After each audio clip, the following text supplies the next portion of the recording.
शनिवार पीपल पूजा में ये 3 गलतियां इंसान को बना देती हैं कंगाल।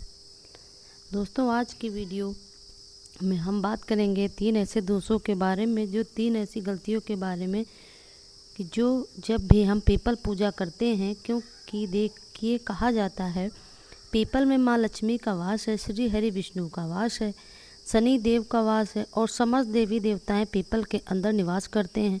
और दोस्तों, साथ ही साथ दरिद्रता का निवास पीपल के अंदर माना जाता है। दरिद्रता रोज निवास करती है, ऐसा नहीं है कि सिर्फ रविवार के दिन ही निवास करती है, उसका निवास रोज होता है। परंतु वो किस समय होता है, हम पूजा करते समय ऐसी कौन सी गलती करते हैं? क्योंकि हमेशा देखिए, आपने सुना होगा कि हम तो इतने समय से पीपल की पेड़ की पूजा करते हैं, लेकिन उसका कोई लाभ, उसको पूर्ण फल अभी तक हमें नहीं मिला है। देखिए, अक्सर आपने लोगों को पूजा करते हुए देखा होगा, पीपल वृक्ष की, तुलसी की पूजा, जैसे कार्तिक मास में तुलसी की पूजा करते हैं, वेल वृक्ष का पूजन करते हैं, उसी तरह से बहुत पुराने समय से पीपल वृक्ष की पूजन की प्रथा चली आ रही है। परंतु इतनी पूजा पाठ करने के बाद भी हमें उसके जो पॉजिटिव परिणाम है वो क्यों नहीं मिलते? आपने कभी सोचा है ऐसा क्यों होता है? आपने सुना होगा शनि की कुदृष्टि है तो शनिवार के दिन सरसों के तेल का दीपक लगाइए, ये करिए, वो करिए, उपाय करिए, परंतु हमें फल नहीं मिल रहा। देखिए दोस्तों, ऐसा इसलिए है क्योंकि हमें जाने अनजाने में कोई ऐसी गलती हो जाती है जिसकी वजह से हमारे पूजा का कोई उपाय आपको पूर्ण फल नहीं मिल पाता। शास्त्रों में हर पूजा को, हर उपाय, हर टोटके को करने का सही तरीका बताया गया है। आज हम अपने आपसे शास्त्रों के अनुसार पीपल के बारे में ये 3 चीज़ शेयर करेंगे कि यह दोष क्या है, आपको क्या गलतियां नहीं करनी चाहिए। वीडियो के अंत तक बने रहें और ध्यान से सुने, ताकि अगली बार से पीपल के पेड़ की पूजा करते वक्त आप ये गलतियां दोबारा न दोहराएं। नंबर 1 दोस्तों, सबसे पहले गलती तो ये अक्सर लोग करते हैं, अगर आप भी यही गलती करते हैं तो ध्यान रखिए अब से इन बातों का, क्योंकि इसकी वजह से आपके घर में दरिद्रता, गरीबी का वास हो सकता है। दोस्तों, सबसे पहले गलती जो लोग अक्सर करते हैं वो यह है कि सवेरे सवेरे कुछ लोगों की आदत होती है जल्दी जल्दी सुबह उठकर 5 बजे घंटी बजना प्रारंभ हो जाती है, तो सूर्योदय से पहले कभी भी सूर्य में जल अर्पित नहीं करना चाहिए। तब तक सूर्य की किरणें न निकलें, सूर्योदय न हो जाए तब तक आप पीपल के वृक्ष में जल अर्पित न करें, क्योंकि सूर्योदय से पहले उस वृक्ष के अंदर यानी पीपल वृक्ष में दरिद्रता का वास माना जाता है। तो सबसे पहले गलती तो अक्सर लोग जल्दबाजी में यही करते हैं। नंबर 2 दूसरी चीज़, आप सभी को पता होगा वनस्पति शास्त्र में मूर्ति पूजन से ज़्यादा जो वर्णन बतलाया गया है वो बताया गया है वनस्पति पूजन का। और भगवत गीता में श्री कृष्ण ने हमेशा कहा है कि जो महीने हैं उसमें अगहन मास और वृक्ष है, उसके अंदर मैं पीपल हूँ, यानी पीपल दर्शन करना साक्षात श्री हरि विष्णु के दर्शन करना है, श्री कृष्ण के दर्शन करना है।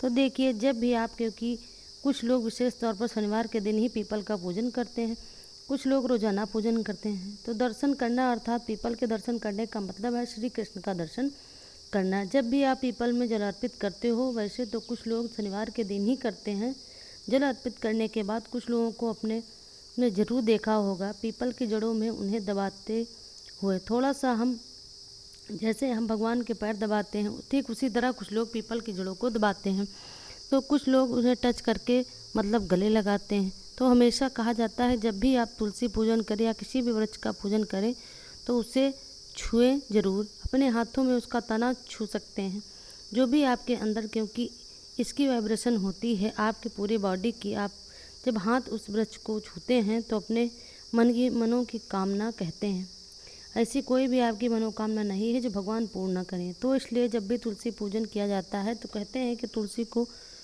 छुआ जरूर जाता है। ठीक उसी प्रकार जब पीपल की पूजा करें तो उसे छुएं जरूर। शास्त्रों के अनुसार एकादशी और रविवार को तो हम पीपल में जल अर्पित नहीं करना चाहिए। तो ये सारी जो बातें हैं अगर आप रोज़ाना कर रहे हैं तो रोज़ ध्यान रखिए, नहीं तो शनिवार के दिन तो आप विशेष ध्यान रखिए। जब भी आप जल अर्पित करेंगे उसके बाद आपको पीपल वृक्ष को छूना जरूर है, छूकर अपनी मनोकामना जरूर बोलनी है। नंबर 3 इसके बाद एक चीज़ आपको विशेष तौर पर ध्यान रखनी है, केवल पूजा करने से, पीपल पूजन करने से आपको उसका पूर्ण फल नहीं मिलता, क्योंकि बिना परिक्रमा के पीपल की पूजा अधूरी मानी गई है। ऐसा हमारे शास्त्रों में कहा गया है। जब आप पूजा कर देते हैं उसके बाद में आपको परिक्रमा जरूर करनी चाहिए। परिक्रमा का अर्थ होता है भगवान के दर्शन के साथ आपने परिक्रमा करने का पूर्ण फल प्राप्त कर ली। यानी पीपल की परिक्रमा अर्थात साक्षात श्री विष्णु की परिक्रमा करना है, जिसके माता लक्ष्मी तो आप पर प्रसन्न ही होंगी। साथ ही साथ यदि शनि की कुदृष्टि है तो शनि देव की कुदृष्टि भी आपसे दूर होगी। इसके बाद आपको मोक्ष की प्राप्ति भी होगी। इसलिए कम से कम 7 परिक्रमा आप जरूर करिए। केवल पूजा करने से लाभ नहीं मिलता है, वहीं आपका लाभ आधा हो जाता है। कितनी भी पूजा कर लें, लेकिन अगर आपके परिक्रमा नहीं की है तो आपको पूजा का पूर्ण फल नहीं मिलेगा।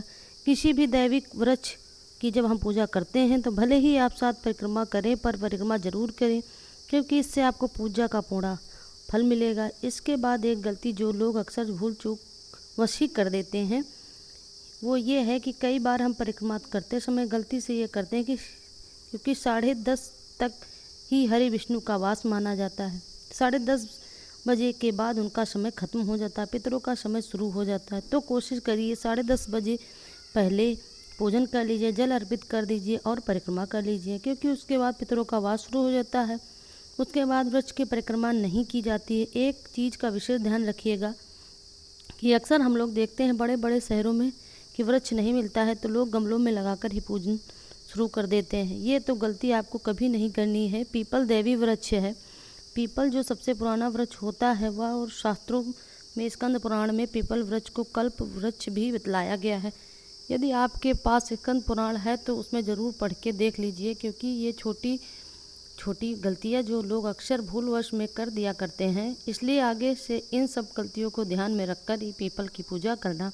इसके बाद एक चीज़ का विशेष ध्यान रखिएगा, जो परिक्रमा है उसे 10:30 बजे तक कर लेनी है। शाम के समय भूल से भी पीपल में जल अर्पित नहीं करना चाहिए। इसके बाद एक गलती जो हम सभी अक्सर करते हैं वो यह है, समय न मिलने के कारण शनिवार के दिन मैं बता रही हूँ आपको, वैसे तो रोज़ाना के लिए यह नियम नहीं है, परंतु शनिवार के दिन जो लोग विशेष पूजन अर्चन करते हैं उन्हें सुबह जब आप पूजा करते हैं, क्योंकि एक बार पूजा करने से आपको फल की प्राप्ति नहीं होती, सुबह पीपल में मीठा जल अर्पित किया जाता है। दूध के अंदर कुछ भी मिश्री बतासा जल मिलाकर आपको अर्पित करना होता है। उसके बाद शाम को कच्चा दीपक लगाया जाता है। कच्चा दीपक अर्थात शास्त्रों में आटे के दीपक की महिमा बहुत बतलाई गई है। यदि आटे का नहीं बना पाते हैं तो फिर मिट्टी का दीपक बना लीजिए। लंबी बाती का सरसों तेल का दीपक जलाया जाता है, और विशेष मनोकामना पूर्ति के लिए आटे में गोल बाती का घी का दीपक जलाइए। वैसे तो गोल बाती में घी का दीपक जलाना चाहिए, क्योंकि पीपल के नीचे अक्सर लोग गोल बाती का ही दिया जलाते हैं, परंतु अगर आप शनि की कुदृष्टि है तो लंबी बाती का दीपक जलाया जाता है, और किसी मनोकामना पूर्ति के लिए गोल बाती का घी का दीपक जलाया जाता है। शाम को यदि आप दीपक नहीं जला रहे हैं और केवल सुबह पूजन करके ही आ गए तो इस पूजा का केवल 50% ही आपको लाभ मिलता है। तो यही कुछ छोटी छोटी गलतियां हैं जो हम अक्सर रूप से कर देते हैं, और शाम के समय पीपल की परिक्रमा हमें नहीं करनी चाहिए। और एक चीज़ ध्यान रखिएगा, बहुत ज़्यादा रात्रि के बाद पीपल के वृक्ष के नीचे नहीं जाया जाता है। मतलब आप बहुत से 7:30 से 8 के बीच पीपल का पूजन कर लीजिए, क्योंकि बहुत ज़्यादा रात्रि में दरिद्रता का वास बतलाया गया है। पीपल के नीचे बहुत ज़्यादा रात्रि में मत जाइएगा, और रविवार के दिन भी नहीं जाया जाता है। रविवार के दिन पीपल का पूजन किया जाता है। तो ये कुछ छोटे छोटे नियम थे जिसको अक्सर लोग अनजाने अनजाने में भूलवश तोड़ दिया करते हैं।